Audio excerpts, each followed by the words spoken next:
मोती की खेती। एक दिन की घटना है कि बादशाह और बेगम दोनों भोजनोपरांत बाग में भूला भूलते हुए सानंद गपशप लड़ा रहे थे। अचानक बेगम की ऊर्ध्ववायु खुली, जिससे बादशाह बहुत चिढ़ गया और बेगम को तुरंत महल से बाहर निकल जाने की आज्ञा दी।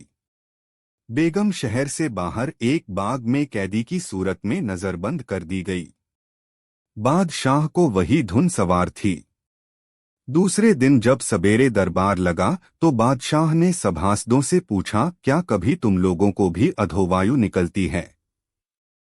अधोवायु निकलने के कारण बेगम का दंडित होना सब पर विदित था। इस कारण एक स्वर से सबों ने इनकार कर दिया और उस दिन का दरबार समाप्त हुआ। जिस दिन की यह बात थी उस दिन बीरबल किसी सरकारी काम से बाहर गया था, इसलिए जब कई दिन पश्चात वह लौटा तो बादशाह ने वही प्रश्न बीरबल से भी किया। भला बीरबल कब चूकने वाला था? वह झट बोला, पृथ्वीनाथ, जिस तरह से अन्य लोगों को अधोवायु होती है उसी तरह मुझे भी होती है। बीरबल के इस उत्तर से बादशाह बहुत नाराज हुआ और उससे बोला, वाह, खूब अच्छे रहे। इस सभा में ऐसा एक भी आदमी नहीं है जिसे अधोवायु सरती हो, फिर तुम्हें कैसे सरने लगी? जब यही बात है तो तुम दरबार से बाहर चले जाओ और जब तक मैं तुम्हें आने की आज्ञा न दूं कदापि न आना।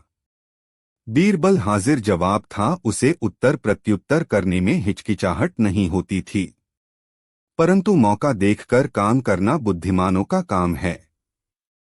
बादशाह को अपने ऊपर बहुत नाराज देख वहां से वह तत्काल बाहर चला गया।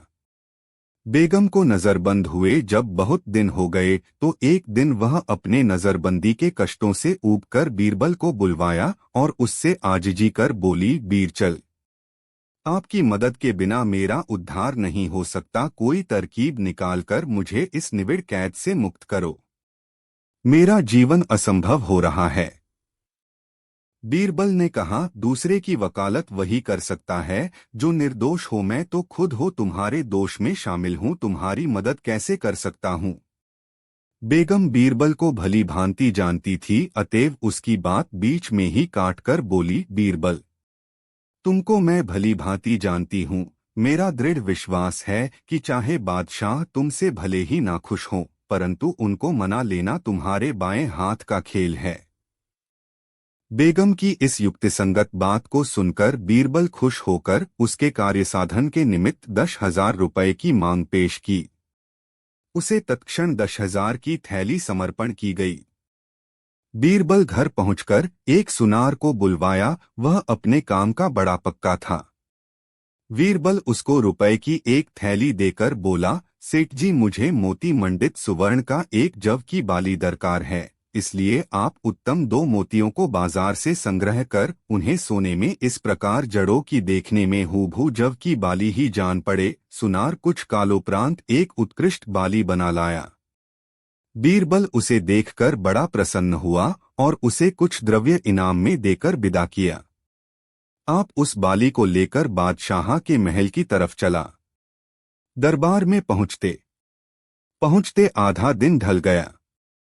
परंदारों से अपने आने का संदेशा बादशाह के पास यह भेजा कि, पृथ्वीनाथ, मैं एक बड़े आवश्यक कार्यवश आपसे मिलने आया हूँ, यदि आज्ञा हो तो अंदर आऊं। बादशाह ने आज्ञा देकर बीरबल को दरबार में बुलवा लिया। बीरबल बादशाह के पास पहुंचकर नियम अनुसार सलाम कर बगल में बैठ गया और मोती उसके हाथ में देकर बोला, गरीब परवर, यह मोती का बीज एक बाहरी व्यापारी लेकर आया था जिससे मैंने बड़ी कठिनता से प्राप्त किया है। इसमें एक खास खसूसियत यह है कि यदि कोई पाक साफ आदमी इसको अच्छी जमीन में बोएगा तो इसी के समान और बहुत सी मोतियां पैदा होंगी। मैंने देखा कि यह काम सिवा आपके दूसरा कोई न कर सकेगा, अतएव आपकी सेवा में लेकर उपस्थित हुआ हूँ। कृपया इसको किसी अच्छी जमीन पर बो दीजिए, आपको आगे चलकर इससे बड़ा लाभ होगा। बादशाह उसकी बात मानकर तुरंत आज्ञा दिया, बीरबल, इसके योग्य जमीन ढूंढकर सूचना दो। परवाने में यह भी लिखा था कि जिस जमीन को बोरवल इस कार्य के लिए पसंद करेगा वह चाहे बड़ी आलीशान मकानों से ही क्यों न सुशोभित की गई हो, तुरंत साफ करा दी जाएगी। बीरबल की खूब बन आई, उसने अपने पुराने वैरियों के मकानातों को आर्डर देकर तोड़वा दिया। कितने लोगों ने तो बीरबल के आतंक से बचने के लिए बड़ी बड़ी रकमों की घूसें दी। पहले वह नाक भौं सिकोड़कर लोगों को टरकाता, परंतु जब न मानते और बहुत मिन्नत करते तो किसी से कम और किसी से बेस लेकर उनका मकान छोड़ देता। जब बीरबल का खासी रकम मिल गई तो बड़े बड़े महलों को गिरवाना बंद कर दिया। बात को गरीबों की झोपड़ियों का चौगुनी कीमत देकर कुछ झोपड़ियां गिरवाकर एक खासी चौरस जमीन बना ली और उसे खूब जोतवाकर उसमें उत्तम प्रकार की खाद डलवा दी। पंक्ति से आवपाशी कराकर उसको भली भांति सिंचवाकर खेत को दुरुस्त करवा लिया। जब बीज बोने के काबिल खेत तैयार हुआ तब बीरबल ने एक दूत द्वारा बादशाह के पास खबर भेजी, पृथ्वीनाथ, आपका खेत तैयार हो गया है, अब आप सभासदों के सहित पधार कर खेत का मुलाहिजा फरमावें। बीरबल उस मोती के बीज को लेकर सभा के सन्मुख आया और उसे बादशाह को दिखाकर बोला, हुजूर, इस बीज को बोने वाला खूब पाक साफ मनुष्य होना चाहिए, जिससे दुर्गंधी आती होगी उसके बोने से बीज से हरगिज मोतो नहीं उगेगी। इसलिए जिसके शरीर से कभी वायु न सरती हो वह इसको बोए। आपके दरबार में तो ऐसों की कमी भी नहीं है। किसी एक को आज्ञा दीजिए कि जो इस काम को प्रसन्नता पूर्वक करे। बादशाह ने एक एक कर अपने सभी उपस्थित सभासदों से पूछा, परंतु कोई बीज बोने के लिए हामी न हुआ। लगभग हजारों की संख्या में लोग उपस्थित थे पर सबों ने नहीं कर दिया। कारण कि यदि कोई यह कहकर कि मुझे हवा नहीं सरती, मोती बोने का साहस करता और कहीं बाद में मोती न उगती तो उसकी गर्दन मारी जाती। तब बादशाह ने बीरबल को बीज बोने के लिए कहा। बीरबल बोला, पृथ्वीनाथ, यह तो मैं आपसे पहले ही कह चुका हूं कि मुझको वायु सरती है। आपके सामने बहुतेरे लोगों ने इस बात की साक्षी दी है कि सरती तो बड़े अफसोस की बात है कि बीज बोने के लिए कोई तैयार क्यों नहीं होता। श्रीमान को भी वायु नहीं सरती, अतएव अब इस काम को स्वयं आप ही करें तो कितना उत्तम हो। बादशाह बीरबल के प्रस्ताव को यह कहते हुए अस्वीकार कर दिया कि मुझे भी तो वायु सरती है। इस संसार में ऐसा एक भी मनुष्य न निकलेगा जिसे वायु न सरती हो। तब बीरबल ने मौका देखकर कहा, पृथ्वीनाथ, जब यही बात है तो बेगम और मैंने ऐसा कौन सा अपराध किया था जिसके लिए हम दंडित किए गए। बीरबल की इस युक्ति से बादशाह का गुस्सा शांत हो गया और बेगम को महल में बुलवाने की आज्ञा दी। बीरबल भी दीवान पद पर नियुक्त किया गया। कमी पड़ती थी। जब दीनदयाल को मौके पर रुपयों का प्रबंध होना असंभव दिख पड़ा तो अपने मुनीम को हुंडी वालों का हिसाब किताब मिलान करने की आज्ञा देकर आप रुपए की तलाश में बाहर निकला। उस समय नगर में एक महाजन के अतिरिक्त ऐसा दूसरा कोई भी बड़ा महाजन नहीं था जो एकमुश्त 5 लाख की थैली उधार देता। दीनदयाल ने उसी से कर्ज लेकर हुंडी सकर देने का निश्चय किया। वह साहूकार बड़ा धूर्त, दुष्ट और निर्दय था, परंतु लाचार, कोई दूसरी सूरत न सूझ पड़ने पर दीनदयाल को उसके द्वार पर कर्ज के निमित्त जाना पड़ा। दीनदयाल ने उस महाजन से 12 दिनों की अवधि पर 5 लाख रुपए कर्ज मांगा। उसका विश्वास था कि उपरोक्त समय के अंतर्गत उसके पास बहुत सा रुपया आ जाएगा। उसने मारवाड़ी को उसकी इच्छानुसार सूद देने का पक्का विचार कर लिया था। केशवदास बराबर दीनदयाल को समूल नष्ट करने की चेष्टा में लगा रहता, कारण कि उसका और दीनदयाल का व्यापारिक द्वेष था। दीनदयाल का कारोबार इतना बड़ा और समुन्नत था कि उसके आगे दूसरे व्यापारियों का व्यापार चलना कठिन था। दीनदयाल निःसंतान था, अतएव अगले डाह के कारण मारवाड़ी इस घात में लगा हुआ था कि यदि किसी प्रकार दीनदयाल मारा जाए तो फिर उसका कारोबार भली भांति र निकले। ऐसी ईर्ष्यावश केशवदास उसको अपने पंजे में फांस लेना चाहता था। उसे विश्वास था कि यदि वह रुपए न देगा तो दीनदयाल की इतनी ख्याति है कि कहीं न कहीं से रुपए अवश्य प्राप्त कर लेगा। सुअवसर आया देख उसने अपनी दुष्ट प्रकृत्यानुसार एक तरकीब खूब सोच विचार कर निकाली और दीनदयाल से बोला, महाशय जी, आज आप कर्ज लेने के विचार से पहले पहल मेरे द्वार पर आए हैं, अतएव मैं इतने अल्प समय के लिए रुपयों का सूद लेना उचित नहीं समझता, परंतु इसके साथ आपको भी मेरी एक शर्त माननी पड़ेगी। यदि आप एक हफ्ते में मेरे साहूकार और दीनदयाल के अंतर्गत तय पाई शर्तों को सुनकर काजो बोला, इसका न्याय अब हमारे बूते का नहीं है, न्याय तो तुम्हारा शर्तनामा ही कर रहा है। मैं हुक्म देता हूं कि यह मारवाड़ी इसी समय आपके शरीर का एक सेर मांस अपनी इच्छानुसार काटकर ले लेवे। दीनदयाल के रहे सहे होश हवास भी जाते रहे। बड़ा चिंतित हुआ, अंत में कुछ सोच समझकर काजी से बोला, मैं इस मामले को शाहनशाह के पास ले जाऊंगा, कृपया आप अपने आर्डर को तब तक के लिए मनसूख रखें जब तक कि वहां से कुछ फैसला न हो जावे। काजी को लाचार होकर उसकी अर्जी मंजूर करनी पड़ी। उस मारवाड़ी को 1 महीने की मुदत देकर काजी ने अपना काम समाप्त किया। दीनदयाल दूसरे ही दिन बादशाह की अदालत में समय से पेस्तर जा पहुंचा और बादशाह को अदब से सलाम कर उदास मुख एक तरफ आसन लगाकर बैठ गया। उस समय बादशाह अपने फौज का प्रबंध कर रहे थे। जब वह काम शेष हो गया तो उनकी दृष्टि दीनदयाल पर पड़ी।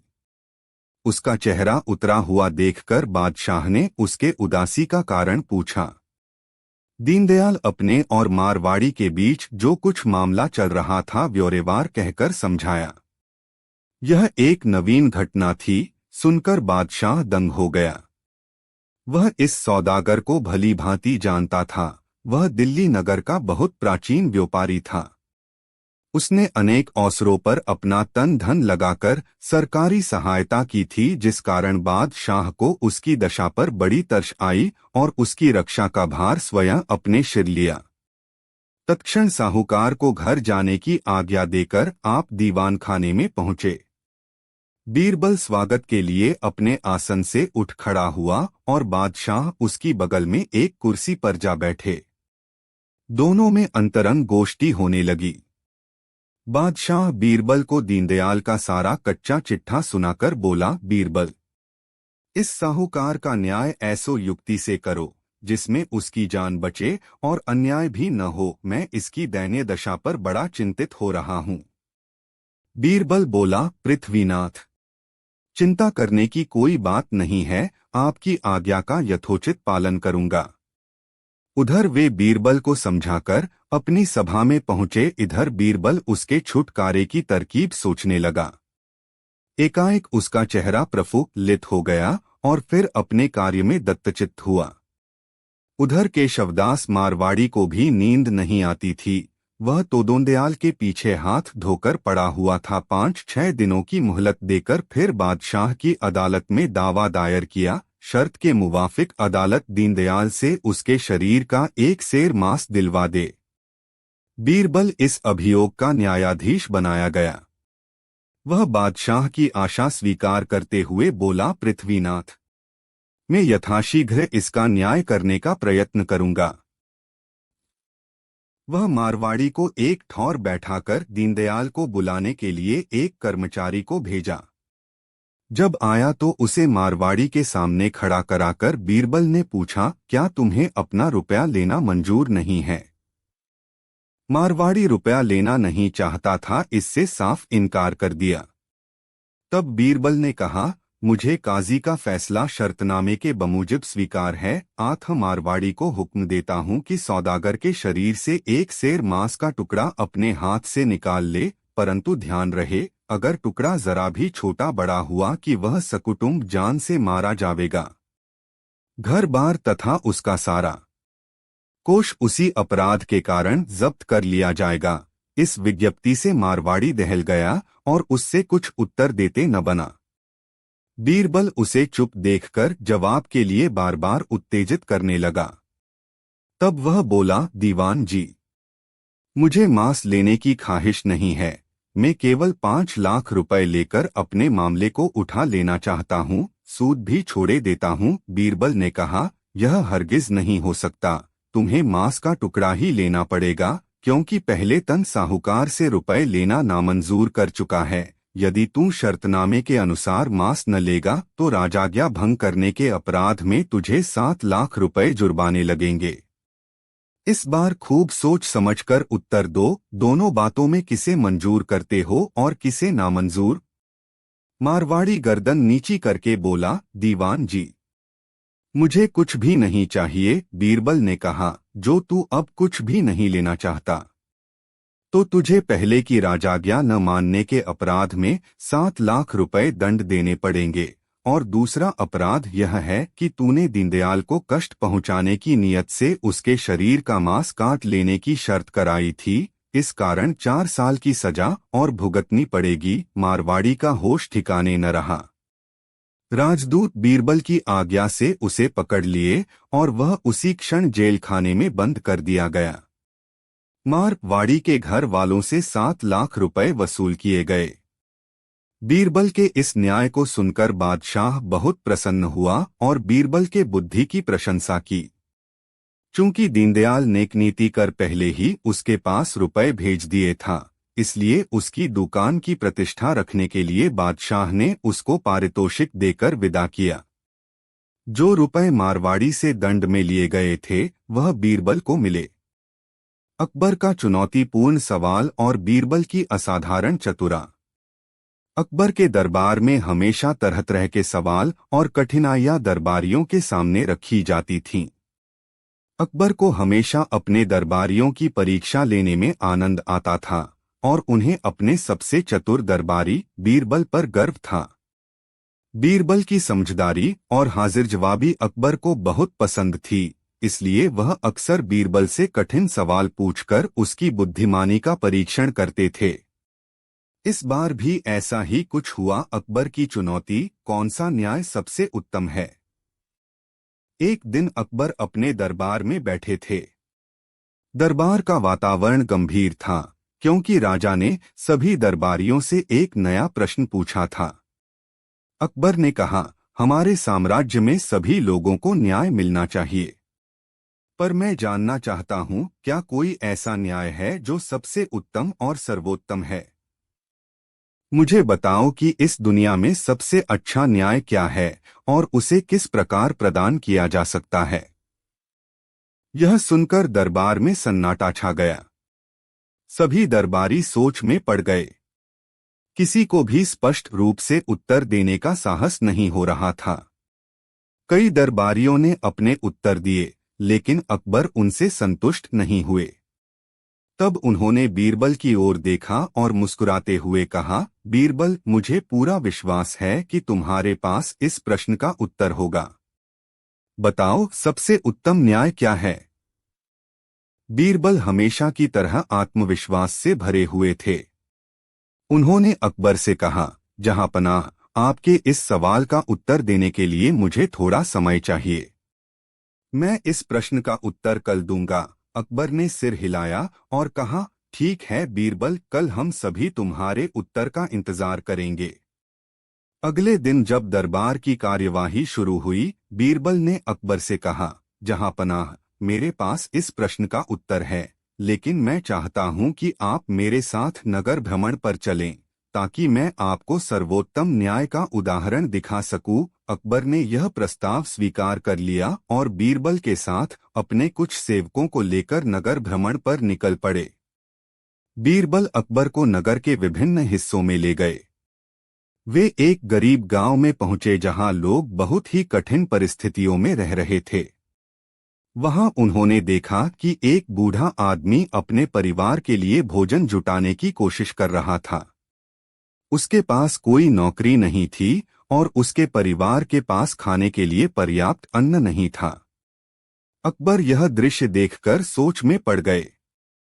उन्होंने बीरबल से पूछा, बीरबल, मुझे समझाओ कि इस बूढ़े आदमी की स्थिति से सर्वोत्तम न्याय कैसे संबंधित है। बीरबल ने मुस्कुराते हुए कहा, जहांपनाह, कृपया थोड़ा और इंतजार करें, आपको सब कुछ समझ में आ जाएगा। इसके बाद बीरबल अकबर को एक धनी व्यापारी के घर ले गए। वह व्यापारी अपने व्यापार में बहुत सफल था और उसके पास धन धान्य की कोई कमी नहीं थी। परंतु उस व्यापारी का स्वभाव बहुत क्रूर और लालची था। वह अपने कर्मचारियों को उचित मजदूरी नहीं देता था और गरीबों की मदद करने के बजाय अपने धन को बढ़ाने में लगा रहता था। इसके बाद बीरबल ने अकबर से कहा, जहांपनाह, अब मैं आपको न्याय का सर्वोत्तम उदाहरण दिखाना चाहता हूं। उन्होंने बूढ़े आदमी और व्यापारी को बुलाने का आदेश दिया और दोनों को राजमहल में पेश किया। फिर उन्होंने उस बूढ़े आदमी से कहा, तुम्हारे पास खाने के लिए कुछ नहीं है और तुम कठिनाई में हो।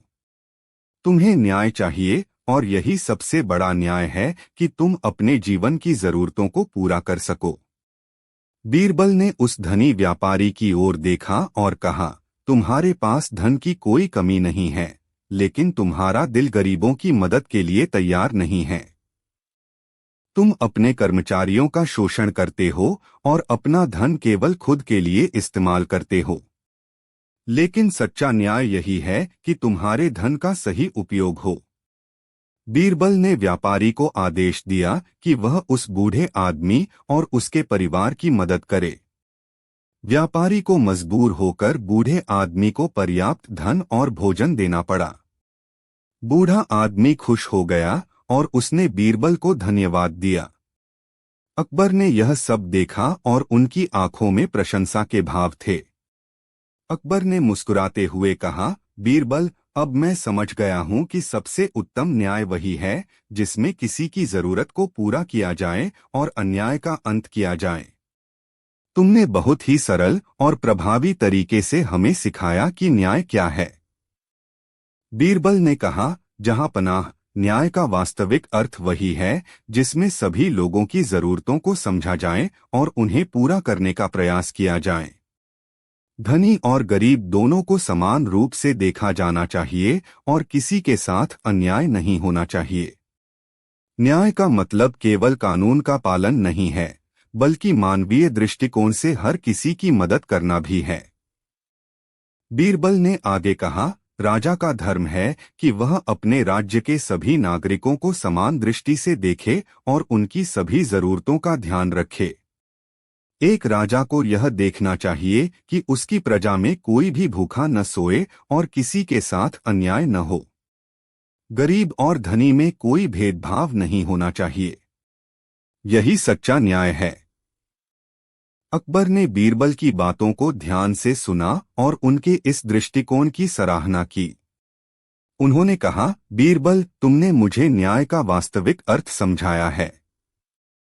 मैं अब यह समझ गया हूं कि एक राजा का सबसे बड़ा कर्तव्य अपनी प्रजा के लिए न्याय सुनिश्चित करना है। तुम हमेशा मेरी आंखें खोलते हो और मुझे सिखाते हो कि कैसे एक बेहतर शासक बना जा सकता है। अकबर ने इसके बाद अपने राज्य के सभी अधिकारियों को आदेश दिया कि वे इस बात का ध्यान रखें कि राज्य में कोई भी भूखा न सोए और गरीबों को उचित सहायता मिले।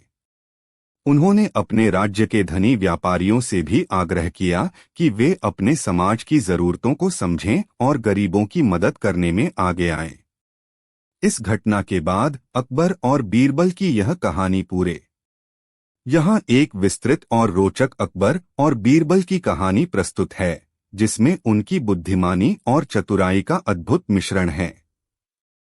यह कहानी लगभग 1200 शब्दों में है और अकबर बीरबल की प्रसिद्ध घटनाओं में से एक का वर्णन करती है। अकबर का चुनौतीपूर्ण सवाल और बीरबल की असाधारण चतुराई। अकबर के दरबार में हमेशा तरह तरह के सवाल और कठिनाइयां दरबारियों के सामने रखी जाती थीं।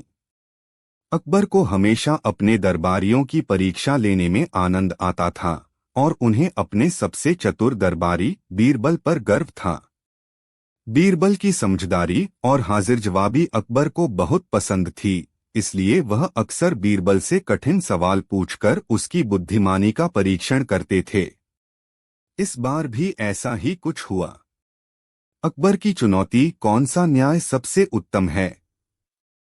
एक दिन अकबर अपने दरबार में बैठे थे। दरबार का वातावरण गंभीर था, क्योंकि राजा ने सभी दरबारियों से एक नया प्रश्न पूछा था। अकबर ने कहा, हमारे साम्राज्य में सभी लोगों को न्याय मिलना चाहिए, पर मैं जानना चाहता हूँ क्या कोई ऐसा न्याय है जो सबसे उत्तम और सर्वोत्तम है। मुझे बताओ कि इस दुनिया में सबसे अच्छा न्याय क्या है और उसे किस प्रकार प्रदान किया जा सकता है। यह सुनकर दरबार में सन्नाटा छा गया। सभी दरबारी सोच में पड़ गए। किसी को भी स्पष्ट रूप से उत्तर देने का साहस नहीं हो रहा था। कई दरबारियों ने अपने उत्तर दिए, लेकिन अकबर उनसे संतुष्ट नहीं हुए। तब उन्होंने बीरबल की ओर देखा और मुस्कुराते हुए कहा, बीरबल, मुझे पूरा विश्वास है कि तुम्हारे पास इस प्रश्न का उत्तर होगा। बताओ, सबसे उत्तम न्याय क्या है। बीरबल हमेशा की तरह आत्मविश्वास से भरे हुए थे। उन्होंने अकबर से कहा, जहांपनाह, आपके इस सवाल का उत्तर देने के लिए मुझे थोड़ा समय चाहिए। मैं इस प्रश्न का उत्तर कल दूंगा। अकबर ने सिर हिलाया और कहा, ठीक है बीरबल, कल हम सभी तुम्हारे उत्तर का इंतजार करेंगे। अगले दिन जब दरबार की कार्यवाही शुरू हुई, बीरबल ने अकबर से कहा, जहांपनाह, मेरे पास इस प्रश्न का उत्तर है, लेकिन मैं चाहता हूं कि आप मेरे साथ नगर भ्रमण पर चलें, ताकि मैं आपको सर्वोत्तम न्याय का उदाहरण दिखा सकूं। अकबर ने यह प्रस्ताव स्वीकार कर लिया और बीरबल के साथ अपने कुछ सेवकों को लेकर नगर भ्रमण पर निकल पड़े। बीरबल अकबर को नगर के विभिन्न हिस्सों में ले गए। वे एक गरीब गांव में पहुंचे जहां लोग बहुत ही कठिन परिस्थितियों में रह रहे थे। वहां उन्होंने देखा कि एक बूढ़ा आदमी अपने परिवार के लिए भोजन जुटाने की कोशिश कर रहा था। उसके पास कोई नौकरी नहीं थी और उसके परिवार के पास खाने के लिए पर्याप्त अन्न नहीं था। अकबर यह दृश्य देखकर सोच में पड़ गए। उन्होंने बीरबल से पूछा, बीरबल, मुझे समझाओ कि इस बूढ़े आदमी की स्थिति से सर्वोत्तम न्याय कैसे संबंधित है। बीरबल ने मुस्कुराते हुए कहा, जहांपनाह, कृपया थोड़ा और इंतजार करें, आपको सब कुछ समझ में आ जाएगा। इसके बाद बीरबल अकबर को एक धनी व्यापारी के घर ले गए। वह व्यापारी अपने व्यापार में बहुत सफल था और उसके पास धन धान्य की कोई कमी नहीं थी। परंतु उस व्यापारी का स्वभाव बहुत क्रूर और लालची था। वह अपने कर्मचारियों को उचित मजदूरी नहीं देता था और गरीबों की मदद करने के बजाय अपने धन को बढ़ाने में लगा रहता था। बीरबल का न्याय का उदाहरण। इसके बाद बीरबल ने अकबर से कहा, जहांपनाह, अब मैं आपको न्याय का सर्वोत्तम उदाहरण दिखाना चाहता हूं। उन्होंने बूढ़े आदमी और व्यापारी को बुलाने का आदेश दिया और दोनों को राजमहल में पेश किया। फिर उन्होंने उस बूढ़े आदमी से कहा, तुम्हारे पास खाने के लिए कुछ नहीं है और तुम कठिनाई में हो। तुम्हें न्याय चाहिए और यही सबसे बड़ा न्याय है कि तुम अपने जीवन की जरूरतों को पूरा कर सको। बीरबल ने उस धनी व्यापारी की ओर देखा और कहा, तुम्हारे पास धन की कोई कमी नहीं है, लेकिन तुम्हारा दिल गरीबों की मदद के लिए तैयार नहीं है। तुम अपने कर्मचारियों का शोषण करते हो और अपना धन केवल खुद के लिए इस्तेमाल करते हो। लेकिन सच्चा न्याय यही है कि तुम्हारे धन का सही उपयोग हो। बीरबल ने व्यापारी को आदेश दिया कि वह उस बूढ़े आदमी और उसके परिवार की मदद करे। व्यापारी को मजबूर होकर बूढ़े आदमी को पर्याप्त धन और भोजन देना पड़ा। बूढ़ा आदमी खुश हो गया और उसने बीरबल को धन्यवाद दिया। अकबर ने यह सब देखा और उनकी आंखों में प्रशंसा के भाव थे। अकबर की प्रतिक्रिया। अकबर ने मुस्कुराते हुए कहा, बीरबल, अब मैं समझ गया हूं कि सबसे उत्तम न्याय वही है जिसमें किसी की जरूरत को पूरा किया जाए और अन्याय का अंत किया जाए। तुमने बहुत ही सरल और प्रभावी तरीके से हमें सिखाया कि न्याय क्या है। बीरबल ने कहा, जहांपनाह, न्याय का वास्तविक अर्थ वही है जिसमें सभी लोगों की जरूरतों को समझा जाए और उन्हें पूरा करने का प्रयास किया जाए। धनी और गरीब दोनों को समान रूप से देखा जाना चाहिए और किसी के साथ अन्याय नहीं होना चाहिए।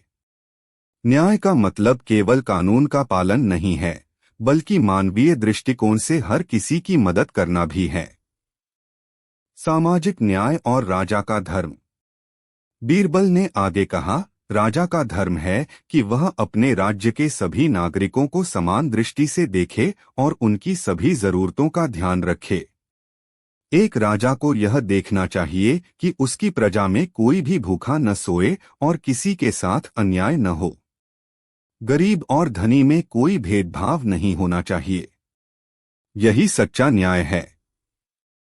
अकबर ने बीरबल की बातों को ध्यान से सुना और उनके इस दृष्टिकोण की सराहना की। उन्होंने कहा, बीरबल, तुमने मुझे न्याय का वास्तविक अर्थ समझाया है।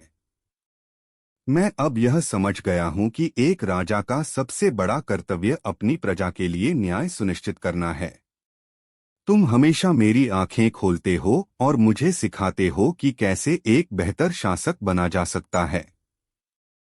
अकबर ने इसके बाद अपने राज्य के सभी अधिकारियों को आदेश दिया कि वे इस बात का ध्यान रखें कि राज्य में कोई भी भूखा न सोए और गरीबों को उचित सहायता मिले। उन्होंने अपने राज्य के धनी व्यापारियों से भी आग्रह किया कि वे अपने समाज की जरूरतों को समझें और गरीबों की मदद करने में आगे आएं। इस घटना के बाद अकबर और बीरबल की यह कहानी पूरे। अकबर और बीरबल की पहली कहानी इस बात का प्रतीक है कि कैसे बीरबल ने अपनी बुद्धिमानी और चतुराई से अकबर का दिल जीता और उनके प्रिय दरबारी बन गए। यह कहानी बताती है कि बीरबल की अकबर के दरबार में पहली बार किस तरह से एंट्री हुई। एक बार अकबर ने सुना कि उनके राज्य में एक अत्यंत बुद्धिमान व्यक्ति है जिसका नाम महेश दास था, बाद में जिसे बीरबल के नाम से जाना गया। लोगों के बीच उसकी बुद्धिमानी की चर्चा थी और कहा जाता था कि उसके पास हर समस्या का समाधान होता है। अकबर को उसकी बुद्धिमानी की परीक्षा लेने का मन हुआ।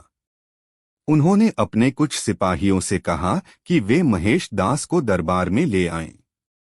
जब महेश दास अकबर के दरबार में पहुंचे तो अकबर ने उसे देखा और उसकी साधारण वेशभूषा देखकर थोड़ा हैरान हुए। अकबर ने सोचा कि ऐसा सामान्य व्यक्ति सचमुच कितना बुद्धिमान हो सकता है। उन्होंने उसकी बुद्धिमानी की परीक्षा लेने का निश्चय किया।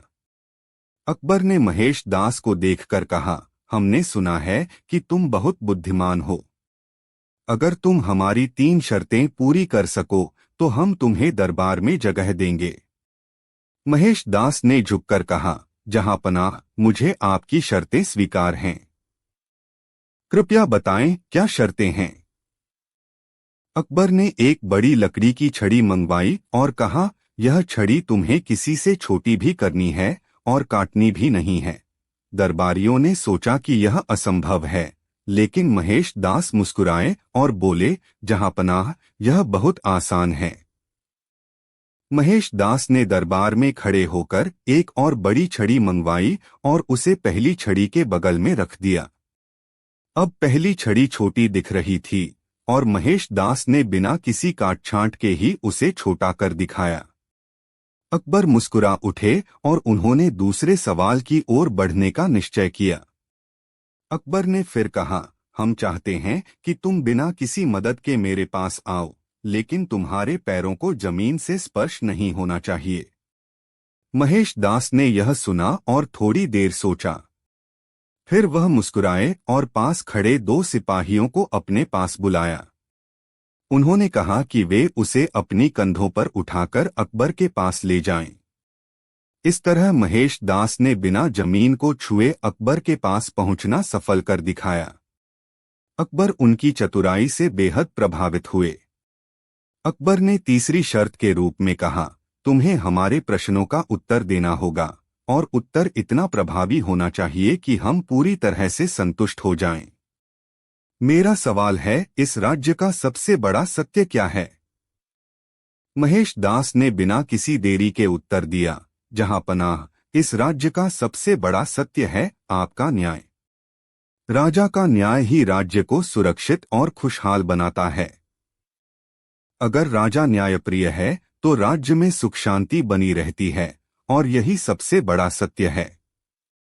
अकबर ने यह उत्तर सुनकर महेश दास की बुद्धिमानी को मान लिया और उनकी समझदारी से बहुत प्रभावित हुए। उन्होंने महेश दास को अपने दरबार में सम्मानित स्थान दिया और उनका नाम बीरबल रख दिया। बीरबल ने अपनी पहली मुलाकात में ही अकबर को अपनी हाजिर जवाबी और चतुराई से प्रभावित कर दिया। उन्होंने बिना किसी काट-छांट के छड़ी को छोटी कर दी, बिना जमीन पर पैर रखे अकबर के पास पहुंचे और अकबर के सवाल का इतना सटीक उत्तर दिया कि अकबर ने उन्हें अपने सबसे महत्वपूर्ण दरबारियों में से एक बना लिया।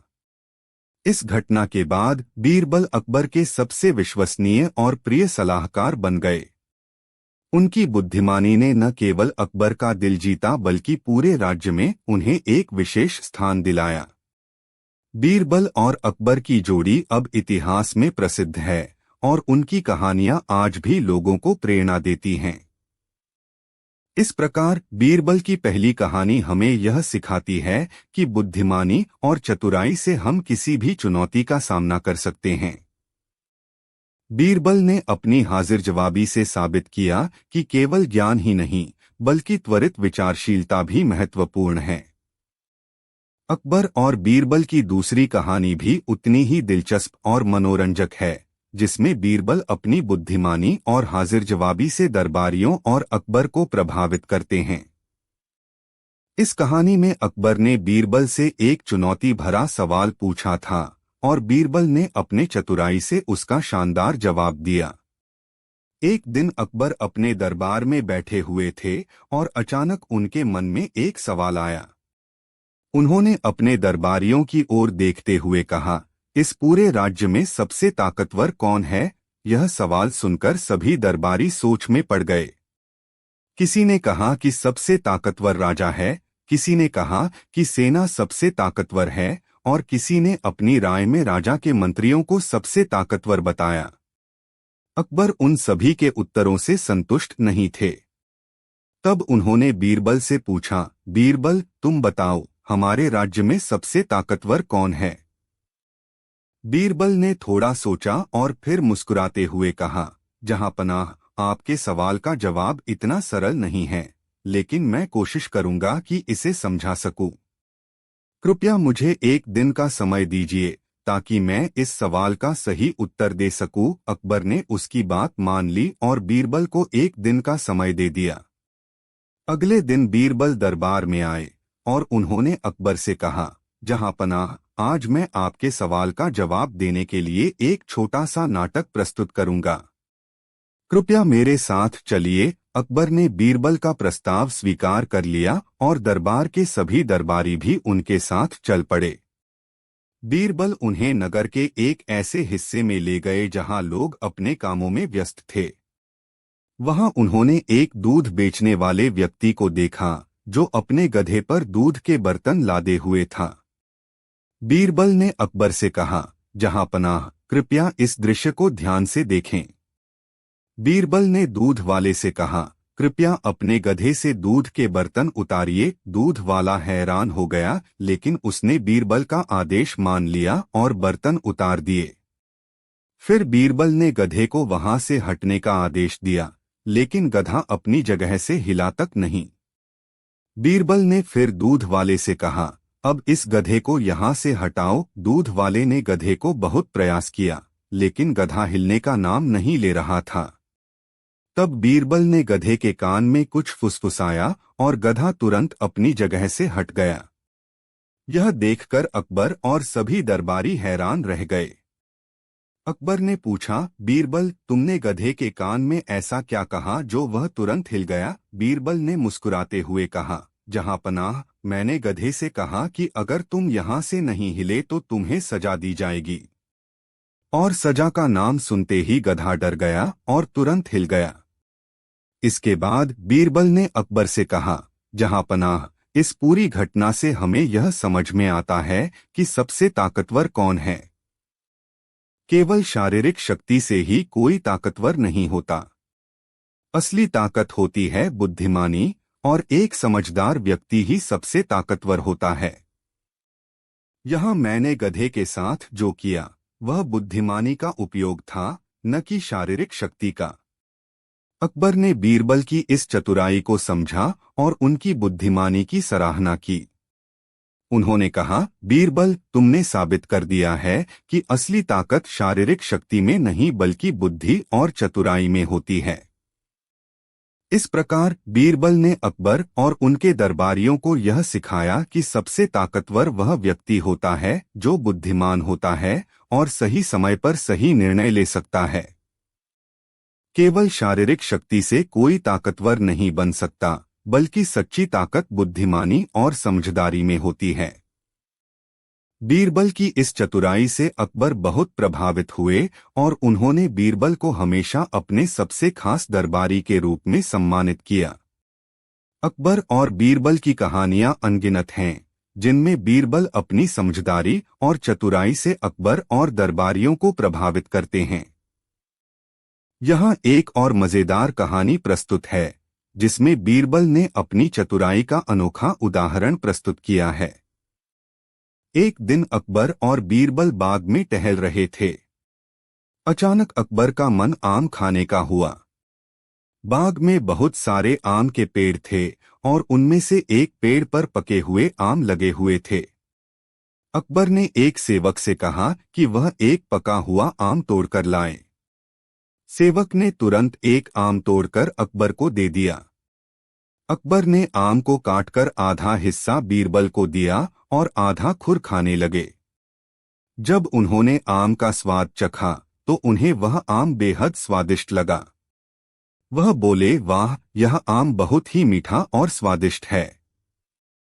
इसके बाद अकबर ने बीरबल से कहा, बीरबल, क्या तुम बता सकते हो कि यह आधा आम मुझे ज्यादा स्वादिष्ट क्यों लगा? बीरबल मुस्कुराए और अकबर के सवाल को समझते हुए बोले, जहांपनाह, इसका कारण यह है कि आप स्वयं इसे खा रहे हैं। अकबर को बीरबल का जवाब सुनकर थोड़ी हैरानी हुई। उन्होंने कहा, तुम्हारा मतलब क्या है? जरा विस्तार से समझाओ।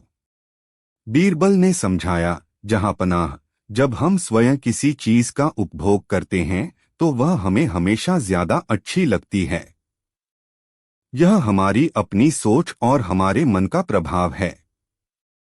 आपने इस आम को अपनी इच्छा से चुना है और खुद खा रहे हैं, इसलिए यह आपको और भी स्वादिष्ट लग रहा है। यह मनोविज्ञान का हिस्सा है कि जब हम कुछ पसंदीदा चीजें स्वयं प्राप्त करते हैं तो वे हमें ज्यादा संतोष देती हैं। अकबर ने बीरबल की बात समझी और उनकी बुद्धिमानी से एक बार फिर प्रभावित हुए। उन्होंने कहा, बीरबल, तुमने सही कहा।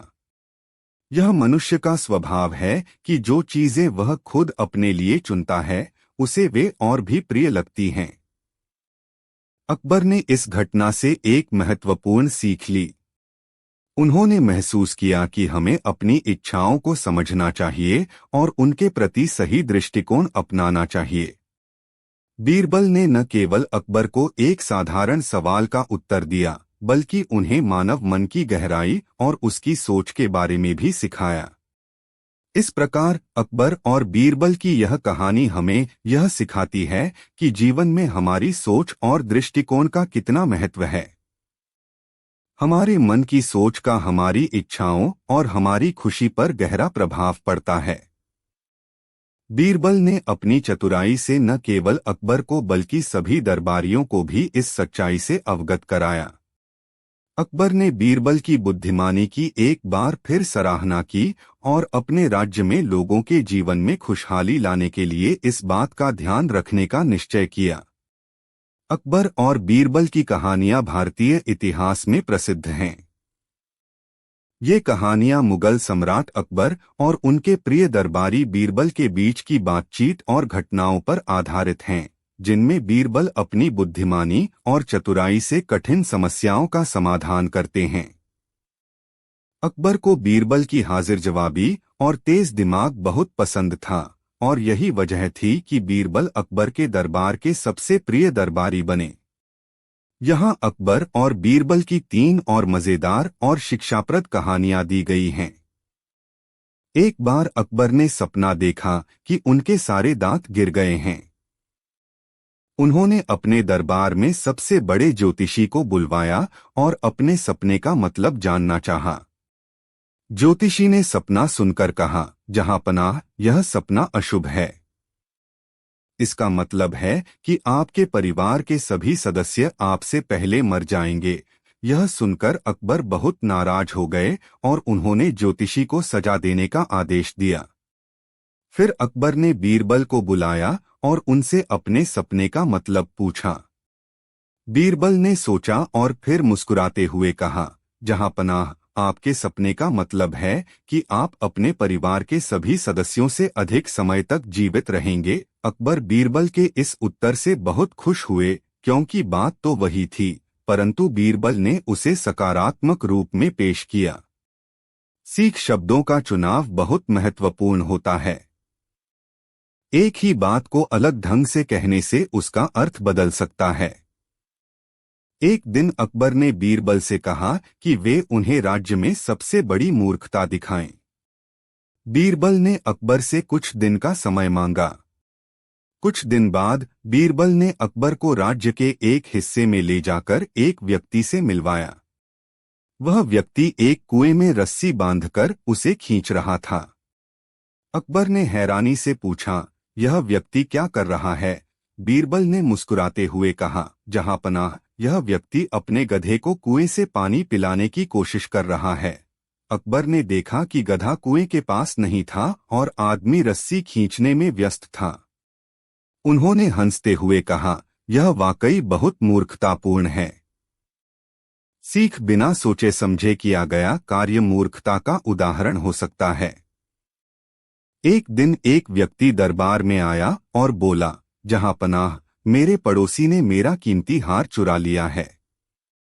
मैं न्याय चाहता हूं। अकबर ने बीरबल को इस मामले का समाधान करने का आदेश दिया।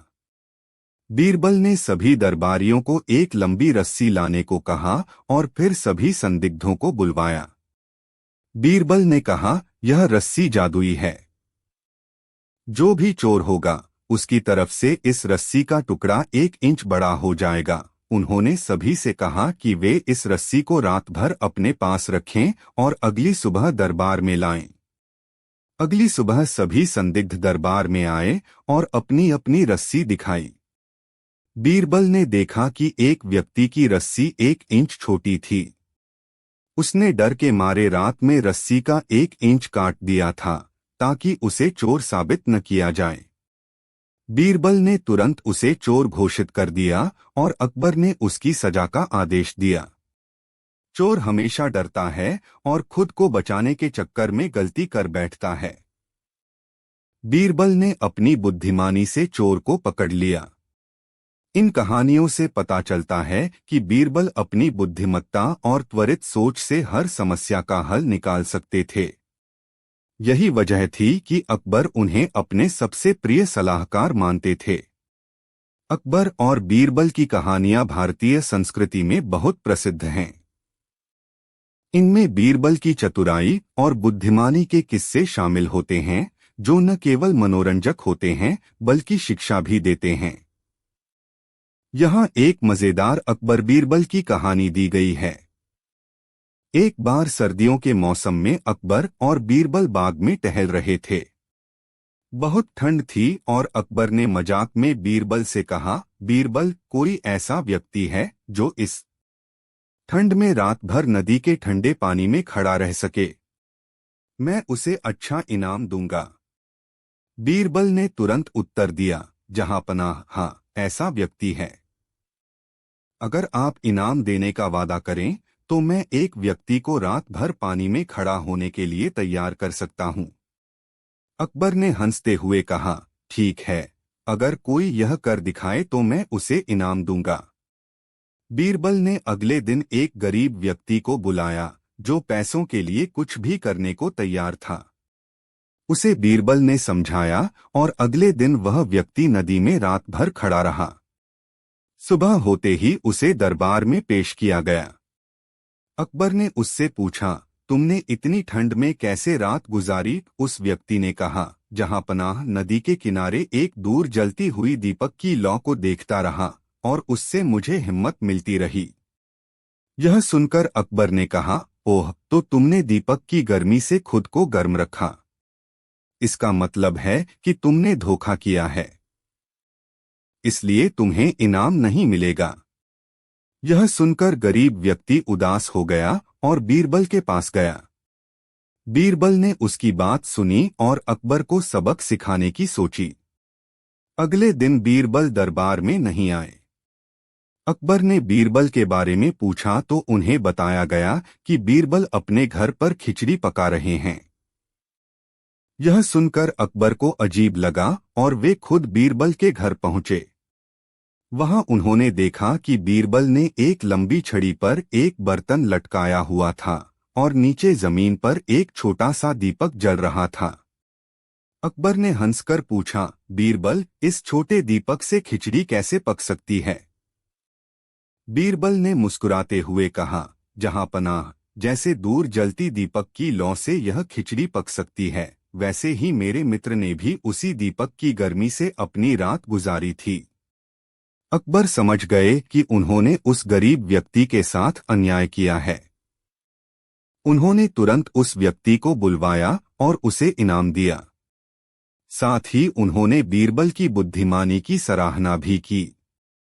परिस्थितियों को सही तरीके से समझना चाहिए और न्याय करना चाहिए। बीरबल ने इस कहानी से अकबर को सिखाया कि किसी की मेहनत और सहनशीलता का सही मूल्यांकन करना चाहिए। अकबर और बीरबल की कहानियां बहुत लोकप्रिय हैं, जो मुगल बादशाह अकबर और उनके नवरत्नों में से एक बीरबल के बीच की मजेदार और शिक्षाप्रद घटनाओं पर आधारित हैं। यहाँ एक प्रसिद्ध कहानी प्रस्तुत है। एक दिन अकबर दरबार में बैठे हुए थे और उनका मन कुछ नया जानने का हो रहा था। उन्होंने सभी दरबारियों से पूछा, इस संसार में सबसे बड़ा सच क्या है? सभी दरबारी सोच में पड़ गए और किसी के पास कोई स्पष्ट उत्तर नहीं था। तभी बीरबल ने मुस्कुराते हुए आगे बढ़कर कहा, जहां पनाह, संसार का सबसे बड़ा सच मृत्यु है। हर कोई इसे जानता है, पर इसे कोई बदल नहीं सकता। अकबर ने बीरबल के उत्तर को सुना और वे बहुत प्रभावित हुए। उन्होंने कहा, तुम्हारा जवाब बिल्कुल सही है। सच में मृत्यु से बड़ा और कोई सत्य नहीं है। इसे कोई टाल नहीं सकता। बीरबल का यह उत्तर सुनकर सभी दरबारी भी चकित रह गए और अकबर ने एक बार फिर बीरबल की बुद्धिमत्ता की तारीफ की। इस कहानी से हमें यह सीख मिलती है कि जीवन में मृत्यु ही एकमात्र सत्य है, जिसे हम सभी को स्वीकारना पड़ता है। अकबर और बीरबल की कहानियां बहुत रोचक और शिक्षाप्रद होती हैं। एक और कहानी जो बहुत प्रसिद्ध है, वह है, एक सर्दी के दिन अकबर और बीरबल बगीचे में टहल रहे थे। अकबर ने ठंडी हवा को महसूस किया और बीरबल से कहा, बीरबल, क्या कोई व्यक्ति इतनी ठंड में पूरी रात नदी के ठंडे पानी में खड़ा रह सकता है? बीरबल ने जवाब दिया, हाँ महाराज, ऐसा संभव है। अकबर को इस पर यकीन नहीं हुआ और उन्होंने बीरबल से कहा कि यदि वह किसी को ऐसा करने में सफल होते देखते हैं तो उसे बहुत सारा इनाम मिलेगा। बीरबल ने अपने गांव के एक गरीब आदमी को यह काम करने के लिए राजी कर लिया। उस व्यक्ति को ठंडी रात में नदी के ठंडे पानी में खड़ा रहना था और यदि वह सफल होता तो उसे इनाम दिया जाएगा। उस व्यक्ति ने हिम्मत दिखाई और पूरी रात नदी के ठंडे पानी में खड़ा रहा। अगली सुबह उसे अकबर के दरबार में लाया गया। अकबर ने उससे पूछा, तुमने इतनी ठंड में पूरी रात कैसे बिता ली? गरीब व्यक्ति ने जवाब दिया, जहां पनाह, मैं दूर एक जलती हुई दीपक की रोशनी देख रहा था और उसी ने मुझे हिम्मत दी। अकबर ने यह सुनकर कहा, तो इसका मतलब है कि तुमने उस रोशनी से गर्मी पाई, इसलिए तुम इस शर्त को हार चुके हो और तुम्हें कोई इनाम नहीं मिलेगा। वह व्यक्ति निराश होकर चला गया। बीरबल को यह अन्याय अच्छा नहीं लगा, इसलिए उसने अकबर को एक सबक सिखाने का निश्चय किया। अगले दिन बीरबल दरबार में नहीं पहुंचे। अकबर को चिंता हुई और उन्होंने एक सैनिक को बीरबल के घर भेजा। सैनिक ने देखा कि बीरबल अपने घर के आंगन में एक मिट्टी के बर्तन को आग से बहुत दूर लटकाकर उसमें खिचड़ी पकाने की कोशिश कर रहे थे। सैनिक ने यह दृश्य देखा और अकबर को बताया। अकबर खुद बीरबल के घर पहुंचे और पूछा, बीरबल, तुम इस तरह खिचड़ी कैसे पका सकते हो? आग तो बहुत दूर है। बीरबल ने मुस्कुराते हुए जवाब दिया, जहां पनाह, अगर एक आदमी दूर की रोशनी से ठंड में खड़ा रह सकता है तो मेरी खिचड़ी भी इस आग से पक सकती है। अकबर समझ गए कि बीरबल उन्हें इस तरह से अपनी गलती का एहसास करा रहे थे। उन्होंने उस गरीब व्यक्ति को दरबार में बुलाया और उसे इनाम दिया। साथ ही उन्होंने बीरबल की बुद्धिमानी की प्रशंसा भी की। इस कहानी से यह सीख मिलती है कि न्याय में बुद्धिमानी और करुणा का होना बहुत जरूरी है। अकबर और बीरबल की कहानियों में एक और बहुत ही लोकप्रिय कहानी है जो उनकी चतुराई और बुद्धिमानी को दर्शाती है। एक दिन अकबर अपनी अंगूठी पहनकर बगीचे में टहल रहे थे। अचानक उनकी अंगूठी बगीचे में कहीं गिर गई और उन्हें पता ही नहीं चला कि वह कहाँ